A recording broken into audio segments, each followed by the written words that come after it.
This is the way. Intensify. So naturally, Disney's probably pissed at Johnny Gargano and his Way group because they ripped off the Way because we have to make money off of Disney somehow because we want to be big as Disney and all that.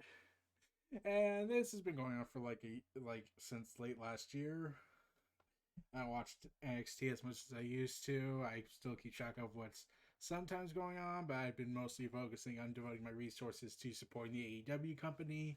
But I still try and watch a good match every now and again, though I don't know much of the story going on. So I have to go on the previews, take a look at fans and what the story was. And for diehards who love Candice LeRae, the champion of intergender wrestling. If only we could see that in the WWE.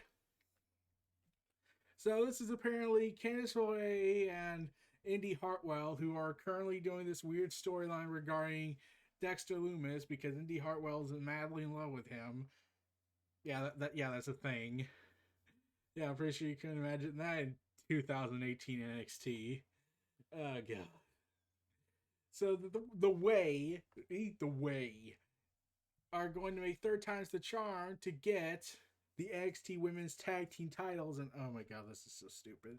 So yeah, there was a bit of controversy. Adam Pearce got involved. Then NXT was like, look, if you're not going to give us respect, Vince, anymore, then we'll just make our own tag team belts for women, which will only further divide the whole tag team picture and make the tag team women's wrestling a completely superfluous thing for the main roster. More so. So, yeah, especially after he kicked out the Iconics. So, yeah, that didn't help. So, really, like when I heard that they made this belt, I was like, you could make a workhorse title, the IC title version for women. Like you could convert the NXT Women's title as the NXT World Women title, like AEW does it. But you could come up with a secondary name for a secondary women's title instead of forcing a convoluted narrative to create tag team belts for women in NXT because WWE clearly doesn't respect you girls. And considering who's running the shows up there nowadays, probably for the best. So, anyways, this is the ways third times the charm thing. Candice LeRae and Indi Hartwell certainly hope so. Oh, as they challenge Shotzi Blackheart and Ember Moon for the NXT Women's Tag Team titles in a street fight. The Way have coveted the championship since the unveiling, but Blackheart and Moon represent the constant hurdle they've been unable to clear. LeRae and Hartwell came up with a shore in their Dusty Classic Semifinal Match in February and failed to dethrone Blackheart and Moon at TakeOver Stand and Deliver. Their encounter figures to be much more brutal, and Lindy and Hartwell already set to bring a savage tone with set a savage tone with merciless ambush last week on NXT, capped off by Hartwell smashing a vase over Blackheart's head. Have the Way unlock the ruthlessness they need to capture the gold, or have they only lit fire in their adversaries? Well, if we're gonna go with Mandalorian logic, I would say probably both. So yeah, the Way. This is the Way. Oh, and Susie Blackheart. Yeah, she's the girl with the tank. And she kept running some guy over. I don't remember his name, but what I heard told, he was very annoying. Anyways, yeah. So yeah, they do the formal introductions, they do their entrances and whatnot. Then they go in and say, "No, screw the introductions. We're gonna fight now," which is weird because up until this point, every title match in NXT, from what I recall, from all my recollections of watching it, have always had the heel and face versus face and heel versus heel always respected the traditions. But now they were like, nah, let's do something that would be totally WWE style and just attack when they least expect it. Like, it just felt odd that they did that, but okay, it's strategically logical because Candice LeRae and Indi Hartwell, well, this is their third time, so this is a logical reasoning for desperation. And they subsequently go and beat the hell out of each other. So Blackheart and Ember Moon take the fight to LeRae and Indi Hartwell, who is currently going through this whole thing with Lumis. Luckily, he didn't show up in this match, so this was a quality main event for the NXT Women's Tag Team titles. I still don't see the value in bringing them involved because I don't get it. They could have just stuck to just a secondary title for women's, but we have too many women in NXT for T because no one wants to get called up. So yeah, we get some destruction, pedestrian destruction. We get property damage. We get a glass mug from Wade Barrett being smashed into Indi Hartwell's back. Yeah, that's probably not good. Probably need to check a doctor on that. And so climbs the lightning rig at the ringside as fans cheer her on because this is in the Capitol Wrestling Center, a place that I completely forget about, and then remember that there was a name from an old thing they used to do, and then they gave up on it, and that sort of thing.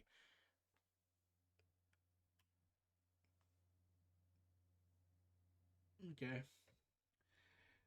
and I really did think I like everyone's been like I know a friend of mine who was in the Elite Wrestling group we had was so wanting to see Candice LeRae win because let's be real, she's been screwed over many times. She was put in a position where she was going to fail at certain points, I feel, because well, we want to put Io Shirai, but then Kairi Sane got called up, and oh dear, then the Bella twins got hurt and they couldn't do the match they wanted to initially do because Nikki Bella was hurt and had to retire temporarily. Yeah, that was a justifiable reason because now we were denied Io Shirai versus Kairi Sane. Damn it! Thanks, Vince McMahon. And Candice LeRae kept losing matches and while doing awesome matches. And I definitely did think she was going to win against Shayna Baszler on USA Network debut for NXT, but that didn't happen. And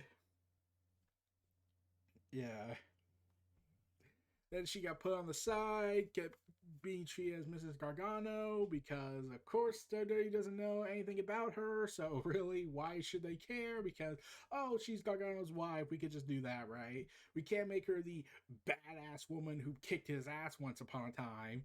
That would imply that we believe that's actually a realistic thing, even though we're in a promotion that has featured demons and monsters and just recently did otherworldly possession. Yeah, I'm still annoyed at that comment Steph made. I'm like, does he not know Candice LeRae? Does he not know Johnny Gargano's history in intergender wrestling? Like, does he just not acknowledge it?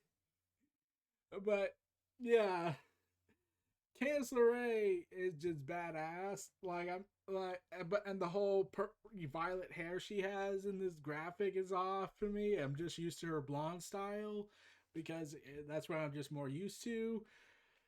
But we also get trash can concerto style hits. We get trash can lids. We get synchronized drop kicks. Oh, and Indi Hartwell doing a springboard off the ropes and then crashing into a table with Ember Moon. And LeRae nailing the wicked stepsister into the steel chair for Sots and covers to win the titles. Yes!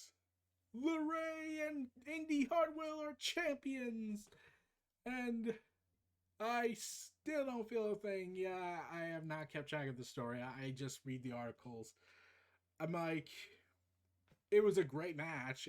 I'll give it that. Like, I love women's wrestling is now in NXT and AEW and SmackDown. I'm like it's struggling on SmackDown more, and like Raw has Eva Marie now. And unless she's drastically improved or is becoming a manager for her time there, I will rant. But that's for the future. But yeah, Candice LeRae, after several years of being Gargano's wife and the way and constantly losing, she is finally a champion that we can all be proud of. Mostly those who follow her career and love her so much. So yeah, it was an awesome match. No shenanigans. No shenanigans. And they kept talking about Dexter Loomis and how he's heartbroken or something. And it's like, I don't even, like, I'm gonna be real. It's funny when me and my friends watched NXT post Wednesday Night War BS. Um, Me and several of my friends watched the first episode of NXT post on Tuesday nights, and we laughed at the stuff I was thinking Looney Tunes with Dexter Loomis and the way they were acting with Indi Hartwell, and that's it. And Casey lost his mind in ways that can never be imagined. But yeah, I don't get the whole story because I've just not been keeping track of NXT anymore like I used to. Like, I learned that Escobar lost the titles, and then I was like, why? He just won the undisputed title for cruiserweight wrestling. He just drops it that quick, like that. Like, that's kind of unfair. It's kind of very main roster ish. But this is a different NXT than the one that we're used to. They still respect the women's wrestlers than the main roster does. I mean, like, except for Sasha, Belair, uh, Becky when she comes back, Charlotte because she's the queen and the opportunity, and the oh my gosh, her last name is Flair, and we gotta exploit her father before he dies because we gotta exploit that thing and use that as an excuse. From what rumors have said over the years about Charlotte's rapid push to the main event scene in ways that have not been seen since Roman. That's just a rumor. I don't know if it's true, but this is WWE. But bear in mind all the random stuff I've talked about and how NXT still loves the women wrestling and is one of their marquee stuff, which further proves to idiots in power that women's wrestling still sells and makes a profit. Oh god. We got a very freaking awesome match. It had to, and I love the violence in it. Long may Candice LeRae and Indi Hartwell reign. Hopefully, more than just the two reigns combined that initially started this whole thing, and hopefully with no debacles. Okay, this was Near Reality, the WrestleVerse presenting The Way, Candice LeRae and Indi Hartwell versus Shotzi Blackheart and Ember Moon, the Moon Goddess.